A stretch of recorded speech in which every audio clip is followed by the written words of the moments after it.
So it looks like there's another iPhone that you should probably avoid picking up in 2022, and it's not a bad iPhone. I wouldn't recommend not buying it at all, or if you currently own it, you may have a good time with it, but it's an iPhone that I would probably skip if you're looking at, brand new iPhones or used iPhones to pick up. And this specific iPhone is the iPhone 12 Pro Max. Now you might be asking yourself, why would I not buy one of the most recent versions of, iPhones that have came out that's actually still extremely relevant, that's still supported and all that good stuff? Well, pretty much the main reason why I would tell you not to pick up this iPhone is not because it's not good or it's not whatever. It's because the successor of this iPhone is such a better device in pretty much every single area that it really doesn't make too much sense to actually go ahead and pick up an iPhone 12 Pro Max, because in reality, you're going to want to go to an iPhone 13 Pro Max probably within a month or two of using the 12 Pro Max. Now, the build quality of the 12 Pro Max is still very good. It's still one of the most premium iPhones and still one of the most premium phones you could ever buy.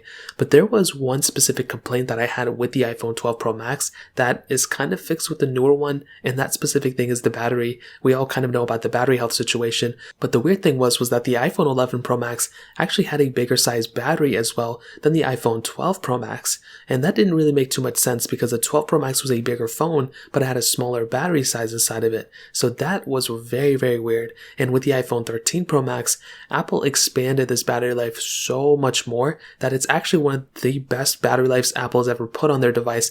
And actually, I think it is the best. The 11 Pro Max was there for a while, but 13 Pro Max is definitely right now the best battery life you can get. So that's number one. If you were planning on picking up an iPhone, it just would make so much more sense to buy the 13 Pro Max and just to skip the 12 Pro Max. But even more so than that, if you wanted to pick up an iPhone and you wanted to save some more money, I kind of do think in some ways the iPhone 11 Pro Max is a better deal than the 12 Pro Max. And to give you some perspective, you can buy an iPhone 11 Pro Max for around $450 to about $500 for the base model. The iPhone 12 Pro Max pretty much starts at around that $700 price tag, so you're saving a couple of $100 there by going to the 11 Pro Max if you want. But also the 13 Pro Max in the used market, you can find them for about $1,000. They're still pretty much the same price as brand new, so there's a couple $100 in incremental difference between these two. And in my opinion, it would just make more sense for me to even recommend you to buy the iPhone 13 Pro Max, even more so than the 11 Pro Max,